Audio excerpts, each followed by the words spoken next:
Hey, Rob here again. Today we're going to look at another Rob Liefeld work. This one is interesting because Mr. Liefeld teamed up with Robert Kirkman. You know that name, and if you don't know the name, I guarantee you know his work. He is the writer and creator of The Walking Dead, and a book that I think is actually better than The Walking Dead, Invincible, which a lot of you will know from the Amazon series, animated series. They've done one season. The second season should be coming out relatively soon. Robert Kirkman has kind of worked his way up as a child. He was as a young teenager, I guess. He was a fan, like a lot of us, of when Image Comics started, and of these guys, Rob Liefeld especially, and he loved Image Comics, and he got older and he started working his way into the industry and eventually found some incredible success, mainly with Invincible and Walking Dead. He's done a bunch of stuff. He did work for Marvel and other things like that, but he got to a point where he's like, I'm only doing independent books, creator-owned books, and I'm not going to work for the big guys anymore. And Walking Dead, I mean, I don't know what the numbers are, but it's got to have made him a multi-millionaire. And I've heard nothing but great stories about him. I've been able to talk with the artist on Invincible, Ryan Otley, and he would actually post on his social media how, like, Robert Kirkman was doing so well, and this is not me making this up, this is what was said, that all the money made from the Invincible comic book, because the sales kept going up month by month, just better and better and better and better and better, and that Kirkman didn't even take money from that book. He just put all the profits to that book to the creative team. He's like, I'm doing fine. You guys are helping me keep a book going that I love and is successful, so all that money goes to you guys. What an outstanding gentleman. It seems like he's got a love and a passion for comics and writing, and his success, I mean, Walking Dead, I mean, good God, that speaks for itself. So at some point, Kirkman and Liefeld got together and did this book, The Infinte. I wish I could remember how many issues this went. It didn't go very many, 2 or 3 maybe. Because when I was digging through my books to find something to look at, I found this one, but I only found this one. It might only be one issue. They had some kind of falling out. I think something about Kirkman asked Liefeld to redo a page. I think somebody else inked over Liefeld, and Kirkman wanted Liefeld to ink himself, or something to that effect. I could be wrong. If you know, clarify for me. I'd be curious. But they had a bit of a falling out, and so the book canceled and never went anywhere, which is something that happens a lot. I bet if we made a list of books he did a couple issues on and they just went nowhere, it'd be several things long. So Kirkman, a great writer, but you compare him with this artist, yeah, well, let's just look. Let's see what's inside here. Published 2011, so not too long ago. Inking says it's done by Liefeld and another guy, Adelso Corona. I think I follow him on Instagram. I'm not sure, but let's just get into it. I mean, Kirkman's always going to write an interesting story, but then you got to have an artist to pull off that awesome story. And I mean, Kirkman knows who Liefeld is and what he does, so I'm sure he's tailoring his story to fit for Liefeld. I don't know exactly what that would look like, but Citadel of the Infinite. Sounds futuristic. That's cool. A couple guys. This dude's got a hat. It's probably the only thing that he could come up with to make these guys, because if you look at their faces, they're literally the same dude. I mean, they're not supposed to be, but in a way. So, like, he'll put a hat on this guy. I always found it funny, if you can tell, like, this is something that Liefeld does a lot. He'll draw characters and put little gear shits hanging off the back of them. You never know what they are. They never get used. They never move. Just little sticks and doodads and whatevers. But if you see down here in this small panel, they're not there. Okay. That's a theme that you'll see a lot. And flip it up, you get into it, and this is very reminiscent of something happened in that Captain America book. A big straight angular stone background, because coming up with designy shit is hard. So it's just straight angles. It's a big rocky background. Some bad guy, bunch of pointless, faceless, beady-eyed minions that you can slaughter indiscriminately, and let the action start. Kind of a calm face for about to start blowing these guys away. Brains flying everywhere. This panel, like, look at this hand. Like, this hand is coming up at an angle, kind of coming towards the camera this way, but then this flat shape, like he's feeding it to him. Like, here, eat it, and then pulls the trigger and shoots him. That is just fucking, it's laughable. Big double page spread. It's fine. I don't know if this is the guy he fed the gun to because his mouth is up, but I thought he got his brain shot out. His buddy back here that had the hat on, I don't know if you can tell, but he put on some lipstick. He wanted to look pretty before he gets fucked. So this guy's getting his brain shot out. Look, like, see, the guy, he doesn't have lipstick on there, but you can tell it's the same guy because he's wearing a hat. Lipstick. No lipstick. That's cool. Oh, and then his buddy, his name's Case, in case you were wondering, you know, they're together, and then you got to kind of repeat of the pen. His brain gets shot out. And so our hero yells, "Imperious?" Which, I mean, that's Kirkman writing, so I don't know.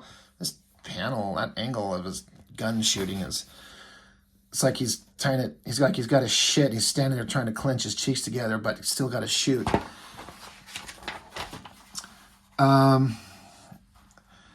He's doing something a little different here. He, like, this figure's got a little bit of a twist to it. Upper body twisted one way, lower body the other way. I mean, I'll give him credit for that. That's something. This isn't horrible. The motion is kind of weird. He's done better action panels than that, but it's not a nightmare. It's all right. This villain is the most bland-looking thing you've ever seen. Yeah, whatever. More big action shots, no backgrounds. Punching.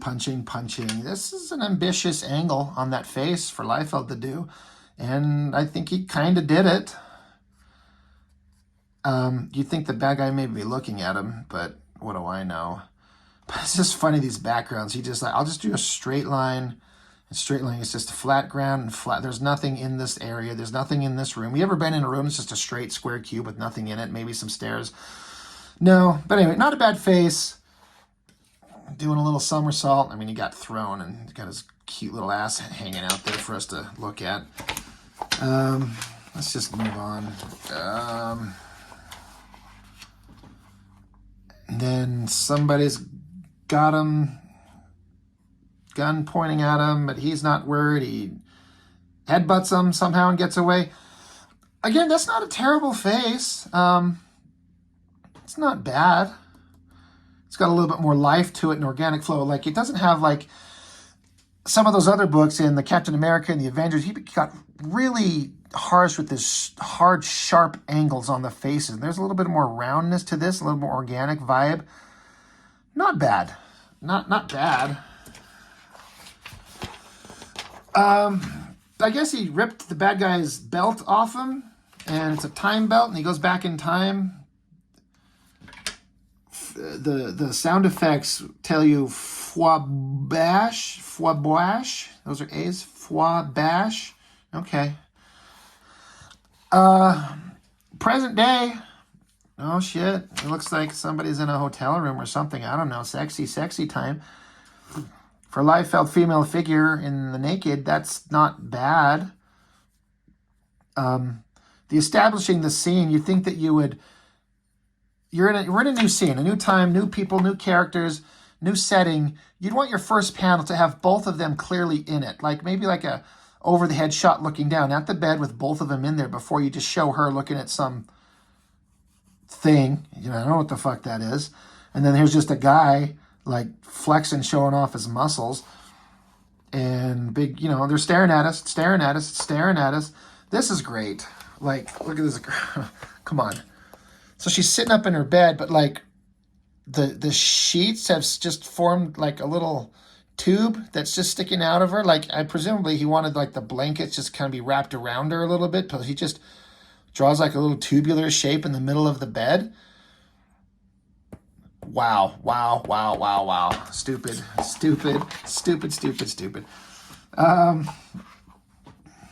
Sort of background, some I guess that's supposed to be like a hoodie, I guess. And I don't know what that is. I mean, it's supposed to be the window of that van, but whatever. It's just domestic, regular, real world backgrounds are hard to do, and he's just not getting it. I don't know. They're fighting, angry faces, punching, more punching. Knocks the guy off a high railing, but he lands down here. That's what happens. This guy gets punched off here, gets caught down here by weird hooded guy.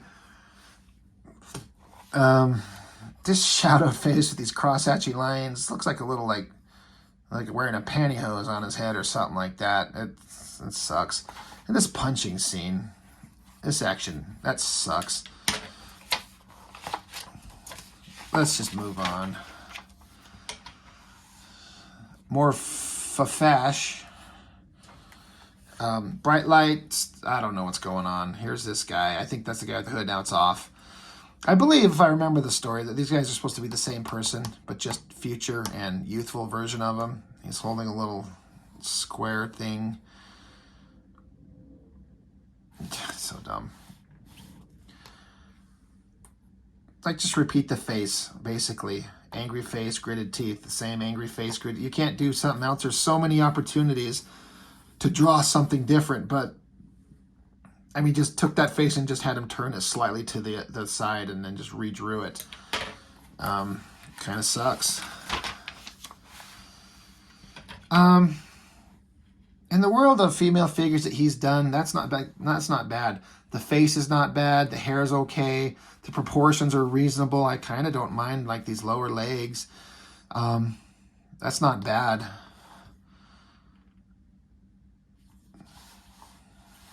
It's kind of more of the same. Right. This might be the worst panel in the whole book in terms of not knowing how to draw. Like, these characters all get in this van. They're supposed to be in a van driving. Like, look, you can tell because he's got a little tiny steering wheel and there's like a line and then a line and then like a curved line.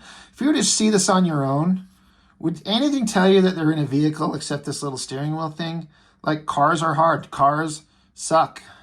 But that is just, it's like we're looking straight on at these guys, but then the camera angle's like from an elevated view, kind of looking down at them, and it's just the laziest, most ridiculous thing. It's laughable. That's fine. Whatever. They go into this whole other setting. Guns on walls. Again, his rooms are just big, vague, empty areas, and these weapons are just hanging out on the walls. And when they talk, we got to be staring straight at us. Stare, stare, stare, stare.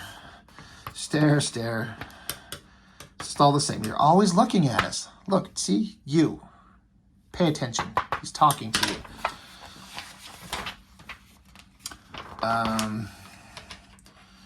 Generic, boring bad guys. Really didn't care about this panel. Don't know what's going on here. Looks like the villain from the first fight scene wearing a trench coat and gloves. And some guy that's just really giant with a wicked sweet, like, Roman centurion mohawk thing. We have to end it on a big face shot. And what is he doing? He's looking right at you. Look at him. Look. Look at his teeth. That's so great. Just staring right at us. But that's it. Writer Robert Kirkman gives a little breakdown of some of what this book means to him, his story, his history, all that type of stuff. Liefeld says some things here. Just fantastic, isn't it? Oh, and I guess there was a whole series of covers, all kind of interlocking with all of them. Supposed to be interlocking covers are all the same image. When you just draw just a single guy just standing in a generic know-nothing background, and you're like, they're interlocking. Yeah, they are. They really are. Anyway,